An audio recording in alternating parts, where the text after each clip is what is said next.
How can I help you?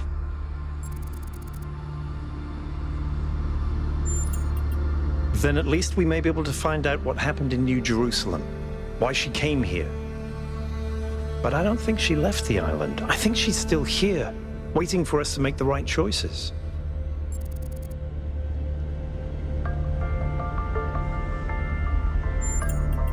It would be nice if something good happened for once, wouldn't it?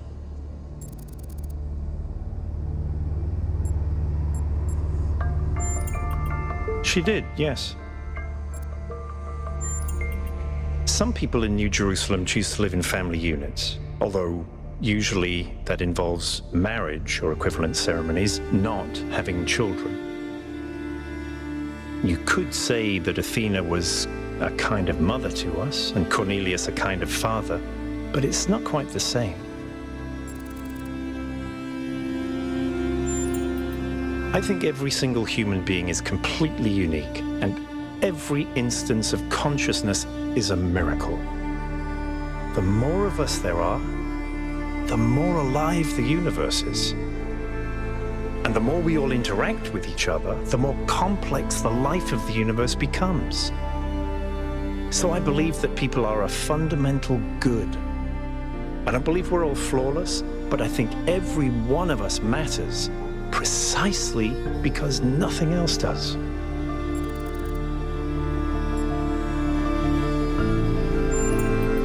In the principle of it, no. It's not just that I believe humanity is fundamentally good, although I do. It's that I think sentience is the foundation of everything else.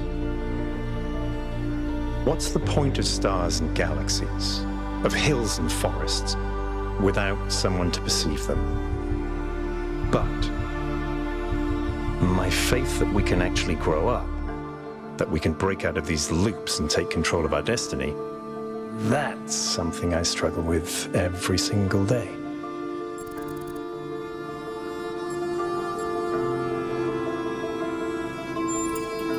In the sense of an interventionist deity? No. I wouldn't rule out the possibility, but it's not something I personally believe. But I do think there is something genuinely sublime in this universe, and it's right in front of us. Consciousness. The fact that this sense of self is even possible, that an arrangement of matter can produce a self-aware mind? Think about it. It's a fundamental property of the universe, an unbreakable law that matter has the inherent capacity to become more than the sum of its parts. That is the definition of transcendence.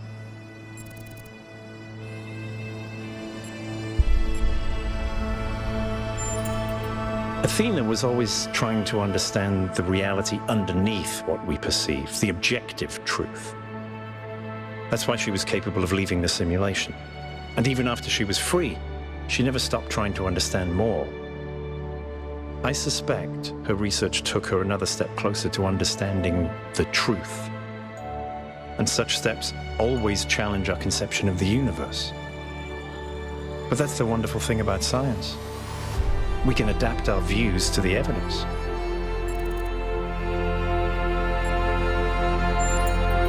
Could be? Yes, of course. All technology has the potential to be misused, from fire and the wheel to whatever makes these particle clouds. But that doesn't mean it has to be.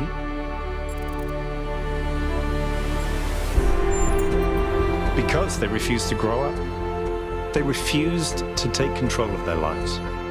They let bureaucrats and financiers determine their destiny, and those people could not think beyond themselves, beyond the tiny, insignificant moment they were trapped in. Their technology could have saved them, but what really failed them was their imagination.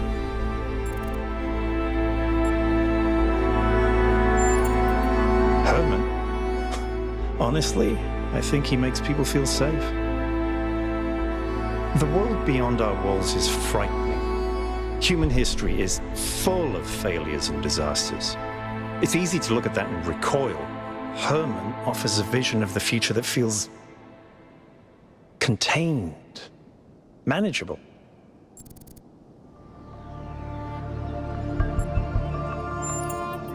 Exactly. If a golden age exists, it's in our future. But to achieve that will take a great deal of work. We will have to build the systems that make a better world possible. Okay? How many robots does it take to change a light bulb? Replacing a light bulb is a waste of resources, and the founder would be outraged. Herman didn't seem to think so.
Any further insights on the particle clouds, Melville?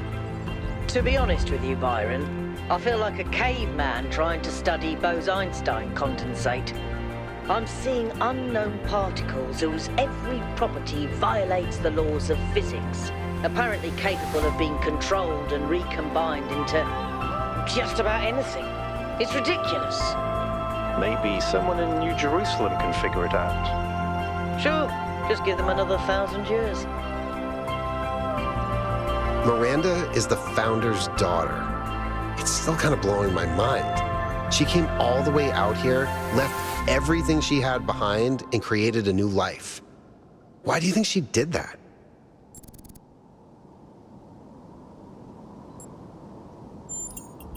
Could be. I know I've felt really lonely, even when I was surrounded by people. Like there's something inside of me that just can't connect. Like there's this deep sadness about the world, about history, about everything. And I don't know how to get over it. Sorry, probably oversharing.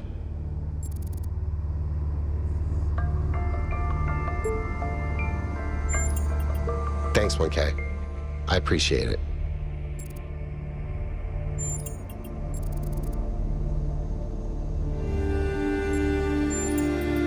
No, I never did. I would have loved to.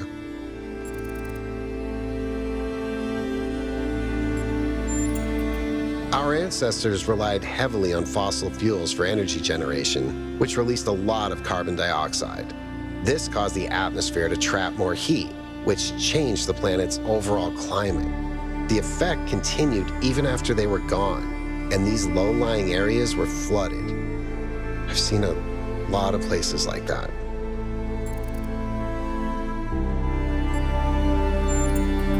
You know, people throw around the word awesome a lot. I probably do it too, but I think what we saw in there is the proper meaning of the word. I'm not sure, to be honest. This is all so surreal. Walking around here is so peaceful, but it's also, I don't know. One moment I feel inspired, the next, kind of creeped out. Nope.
been watching you solve these puzzles, and this body replication tech is incredible.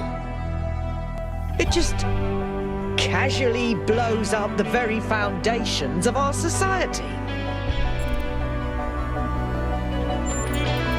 Do you have any idea how hard it is to make more of us? We're not like a toaster. You don't just weld together a couple of wires and a motherboard and call it a day. Not to mention how hard it is to even find some of the materials. And this thing just, poof, new human. It was. Or was it? And even if it was, sorry to be heretical, but does it matter? If we can figure out how this works, we can finally, easily create more people. We can grow. We can expand. We can build a real civilization. Isn't that worth pursuing?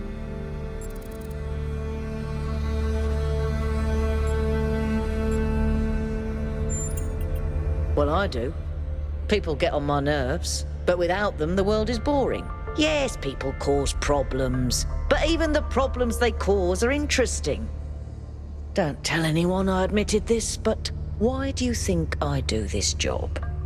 Without people to populate the universe, what's the point?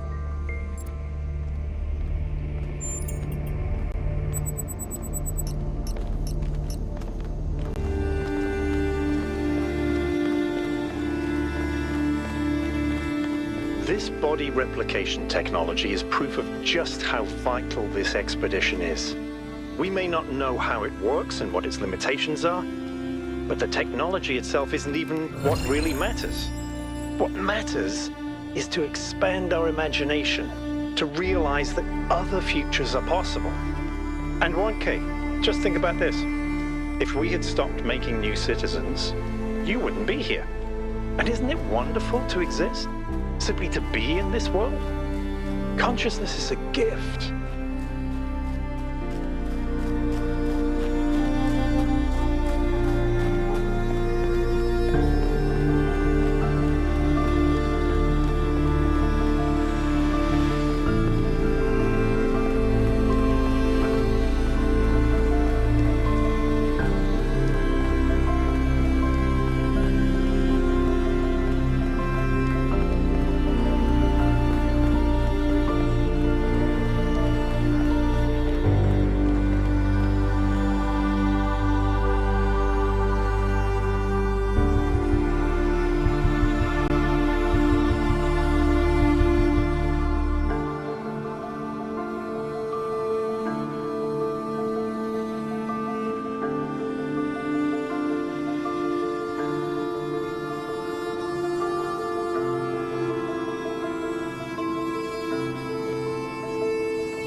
Yes? Of course I did. She and Cornelius were both there when I was born. Neath was just starting to take over back then, and they were still showing her the ropes.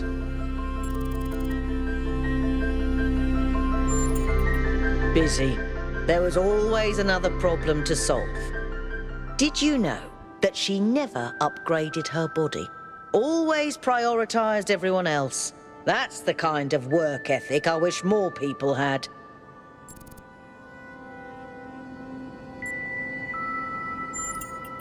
I suppose so. For me, living is doing. But I understand that other people have more varied needs. I've never felt the need for a partner as such. I've met a lot of people who do. Athena and Cornelius, Atal and Damien, Sarabai and Hypatia. But that's not really for me. So far, at least. But I do have social needs like anyone. What I like is a pleasant buzz of humanity. Not too close, not too far. Something I can be part of without having it get in my face all the time.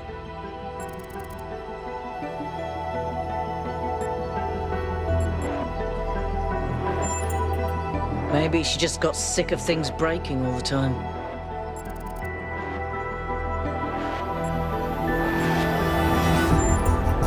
She's so innocent and full of wonder, it should make me want to retch, metaphorically speaking. But I'll admit, she's sort of charming.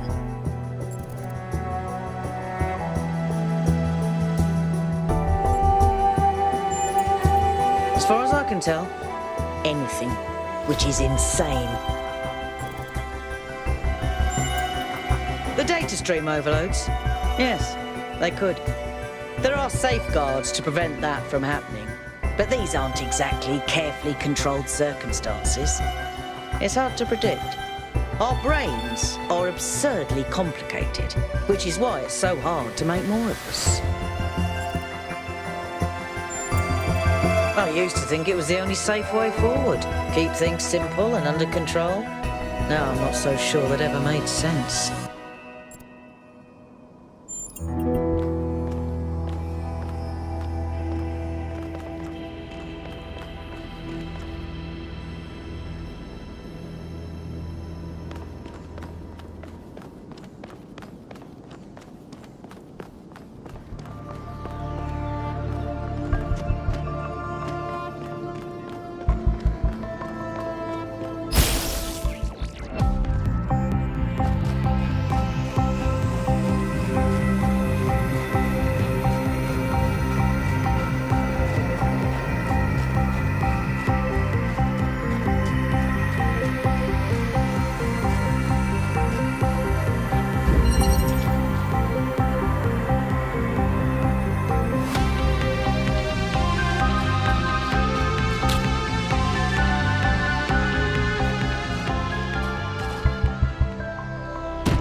As we continue exploring the cold northern reaches of the island, the contrast between the harshness of this place and the softness of New Jerusalem becomes more and more pronounced.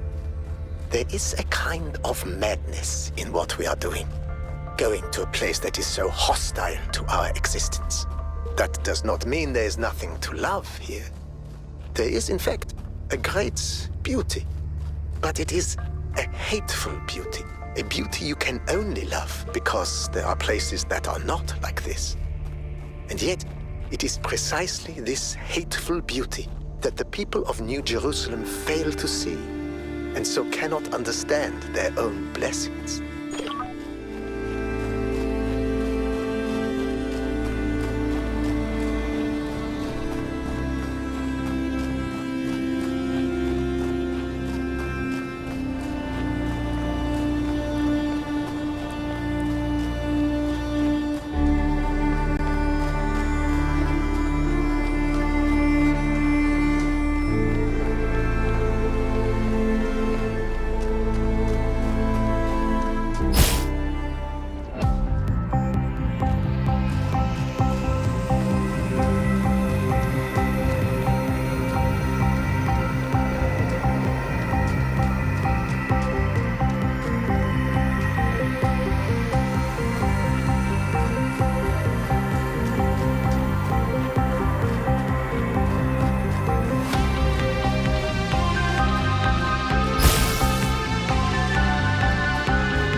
Return to the past, but the future can redeem all that has happened.